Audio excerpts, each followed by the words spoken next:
जय श्री कृष्ण बधाने। आज આપણે બનાવીશું મિક્સ દાળ।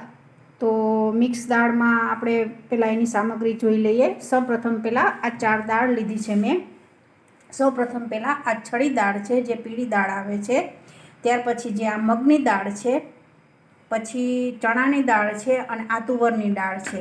અને આ ચમચી છે, એ ચમચીના માપ પ્રમાણે જ મેં 4 દાળનો માપ લીધો છે। તમારા ઘરે જે માપ હોય એ પ્રમાણે તમે કોઈ પણ 4 કે 5 દાળ લઈ શકો છો। પછી છે ધાણા છે, હવે આ ડુંગળી ઝીણી કાપેલી છે, ટામેટાં છે, લીલા મરચાં તીખા છે, લસણ છે 4 કળી અને આ બધા ખડા મસાલા છે અને બીજા બધા આ સૂકા મસાલા છે, હિંગ છે અને બીજા જે મસાલા આપણે તમારે કરવા હોય એ બધા વઘાર માટેના છે। અને આ છે ઘી 2 ચમચી, જે આપણે ઉપરથી દાળમાં વઘાર કરવાનો છે। તો ચાલો આપણે મિક્સ દાળ બનાવી દઈએ। હવે આપણે આ 4 દાળને એકદમ પાણીથી ધોઈ નાખીશું। ધોઈ અને આપણે પછી બાફી લેવાની છે દાળને, અને 3 કે 4 સીટીમાં જ આ દાળ સરસ મેં એકદમ ધોઈ અને પાણીમાં પલાળી દીધી છે। હવે આપણે એને કુકરમાં બાફવા મૂકવાની છે। બાફવામાં પહેલાં 2 થી 3 સીટી બોલાવી દેવાની છે અને પછી ધીમો ગેસ કરી અને 5 થી 7 મિનિટમાં જ આ દાળ સરસ થઈ જાય છે। અને જો પલાળેલી બધી દાળ હોય તો તમારે આ દાળ એકદમ 3 કે 4 મિનિટમાં જ સરસ ગળી જાય છે। તો આપણે ચલો બાફી દઈએ। આપણે કુકર ગરમ થઈ ગયું છે અને જે આપણી આ દાળ છે, હવે એમાં આપણે નાખી દઈશું, બાફવા મૂકી દઈશું દાળને। અને દાળમાં આપણે થોડીક ચપટી હળદર નાખવાની છે અને પછી બી આપણે વઘારમાં નાખીશું, પણ બાફતી વખતે થોડીક હળદર નાખીશું।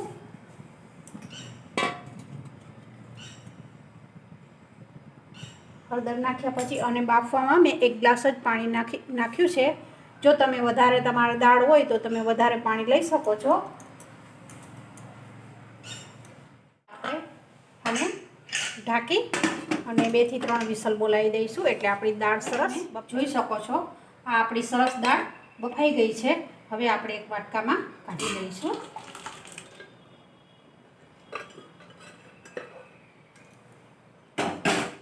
હવે આપણું તેલ ગરમ થઈ ગયું છે અને પહેલાં આપણે સૌપ્રથમ ખડા મસાલા નાખીશું। આ 3 મરી છે અને 1 લવિંગ છે। આપણે અત્યારે ખાલી ડુંગળી, ટામેટાં અને લસણ આદુનો જ વઘાર કરવાનો છે અને આ ખડા મસાલાનો વઘાર કરવાનો છે। આપણે ડબલ તડકા દાળ બનાવવાના છીએ, એટલે આપણે ઉપરથી ઘીનો વઘાર કરવાનો છે। એમાં રાઈ, જીરું, હિંગ એ બધું નાખી અને આપણે ફરી બીજી વાર આપણે વઘાર કરવાનો છે। તો અત્યારે રાઈ, જીરું નાખવાનું નથી। ત્યાર પછી હવે આ થોડું તેલ થઈ જાય પછી આપણે આ લાલ મરચું નાખી દઈશું। આ તજ છે, તજના ટુકડા છે અને આ તમાલપત્ર છે। થોડું તેલમાં એકદમ સતળાઈ જાય પછી આપણે નાખી દઈશું આ જે તીખા મરચાં અને લસણ આપણે ખાંડીને તૈયાર કર્યું છે, એ નાખી દેવાનું છે।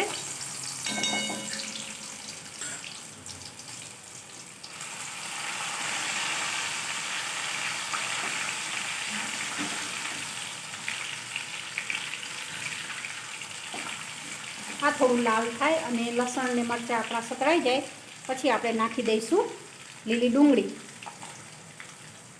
ડુંગળી અને ટામેટાં। થોડીક ડુંગળી એકદમ આમ બદામી થાય થોડી, પછી આપણે ટામેટાં નાખવાના છે।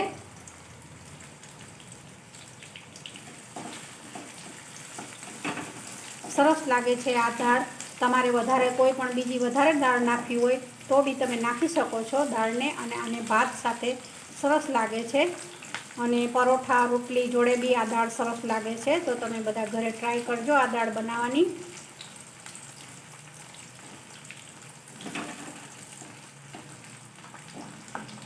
હવે આપણી ડુંગળી લાલ થઈ ગઈ છે પછી આપણે નાખી દઈશું ટામેટાં।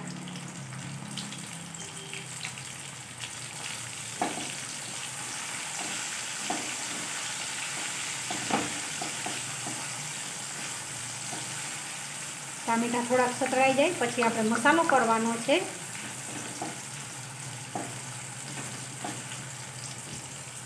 હવે આપણા મસાલા બધા એકદમ તેલમાં સતળાઈ ગયા છે, એટલે આપણે હવે બધા જે સૂકા મસાલા છે એ કરી દઈએ.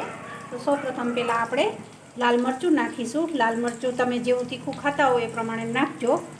મેં 1 ચમચી નાખ્યું છે. થોડી હળદર નાખીશું. હળદર આપણે પહેલાંય દાળમાં નાખી છે એટલે જોઈને નાખવાની છે. થોડું ધાણા જીરું છે અને ખડા મસાલા આપણે ગરમ મસાલાય નાખ્યા છે. તો તમારે વધારે પડતો થોડો વધારે ગરમ મસાલો નાખવો હોય તો તમે નાખી શકો છો. હું થોડોક જ નાખીશ. હવે આ બધાને મિક્સ કરવાનું છે અને જે આપણે દાળનું પાણી લીધું છે એ જ નાખી અને આપણે મસાલાને થોડા થવા દેવાના છે.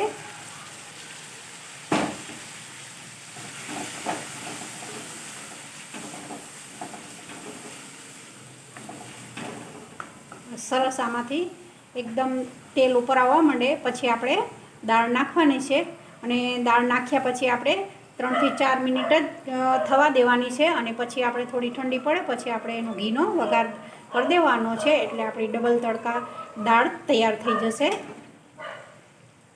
બસ આને 2 મિનિટ હજુ આપણે હવે તમે જોઈ શકો છો આપણું તેલ સરસ ઉપર આવી ગયું છે એટલે હવે આપણે એમાં આ જે દાળ છે આપણે બાફેલી એ નાખી દઈશું. હવે આ દાળને આપણે 2 થી 3-4 મિનિટ જ આપણે એને થવા દેવાની છે. તમે જોઈ શકો છો સરસ દાળ આપણી તેલ એકદમ ઉપર આવી ગયું છે અને આ દાળમાં થોડું તેલ વધારે પડતું નાખશો તો સારી લાગશે. હવે આપણે ઉપરથી ડબલ તડકા કરવાના છે ત્યારે ઘી નાખવાનું છે પણ ઘી બિલકુલ આપણે ઓછું લેવાનું છે. ખાલી આપણા મસાલા તતડે એટલું જ આપણે ઘી લેવાનું છે.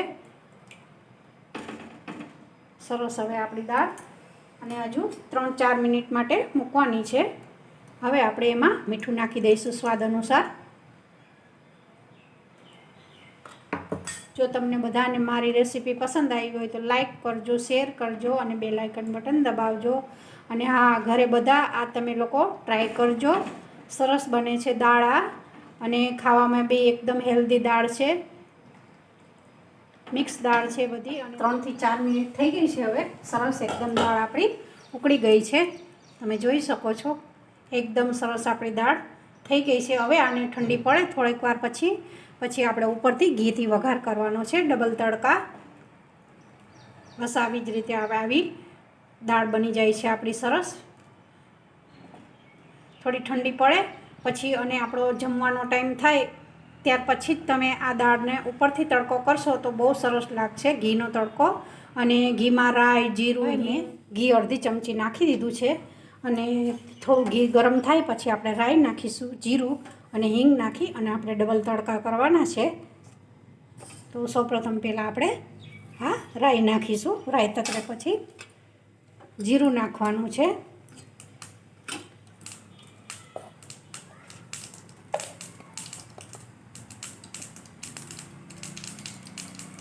સેજ જ ચપટી હિંગ નાખવાની છે અને હવે આપણે ગેસ બંધ કરી દેવાનું છે જેથી કરીને આપણું બધું આ ઉડે નહીં. આમ એકદમ રાઈ જીરું તતડી ગયું છે. હવે ગેસ બંધ કર્યા પછી આપણે આ જે વઘારની વાટકી છે એને સાઈડ પર લઈ લઈશું અને ફરી આપણે આ દાળને મૂકીશું અને જે વઘાર કર્યો છે ઘીનો તમે જોઈ શકો છો. આ ઘીનો વઘાર છે એ હું આવી રીતે નાખી દઈશ ઉપર. આ બાઉલમાં કાઢી લઈશું દાળને. સરસ ઠંડી થઈ ગઈ છે. તમે જોઈ શકો છો એકદમ સરસ આપણી દાળ એકદમ સરસ થઈ ગઈ છે દાળ. હવે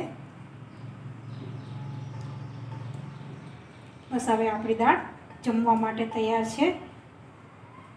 સરસ આપણે ધાણા નાખી અને સર્વ કરીશું.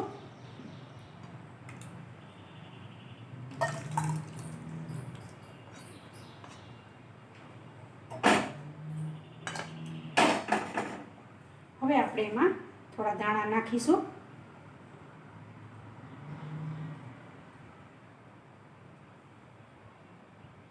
દાણા કાપી અને મેં તૈયાર કરી દીધા છે.